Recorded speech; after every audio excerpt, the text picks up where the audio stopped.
গাজলে প্রায় 3 KG brown sugar উদ্ধারকে ঘিরে চাঞ্চল্য। গোপন সূত্রে খবর পেয়ে অভিযান চালিয়ে বিপুল পরিমাণ মাদক উদ্ধার করেছে পুলিশ। ঘটনায় গ্রেপ্তার করা হয়েছে 4 জনকে। বৃহস্পতিবার গভীর রাতে মালদহের গাজলের শিক্ষকপল্লী এলাকায় অভিযান চালায় গাজল থানার পুলিশ। পুলিশ সূত্রে জানা গিয়েছে, পাচারের আগে গোপন সূত্রে পাওয়া তথ্যের ভিত্তিতে একটি বাড়িতে তল্লাশি চালানো হয়।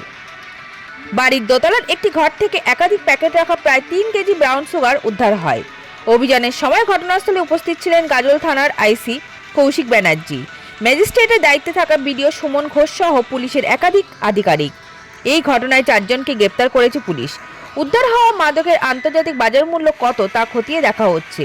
ধৃতদের জিজ্ঞাসাবাদ করে এই মাদক পাচার চক্রের সঙ্গে আর কারা জড়িত এবং এর নেপথ্যে কোনো বড় চক্র রয়েছে কিনা তার তদন্ত করে দেখা হচ্ছে। মাদক পাচারের বিরুদ্ধে পুলিশের এই বড়সড় সাফল্য এলাকায় ব্যাপক চাঞ্চল্যের সৃষ্টি করেছে। গোটা এলাকায় তদন্ত চলছে। মালদহ থেকে সোমাদেব নাথের রিপোর্ট, রাষ্ট্র সংবাদ।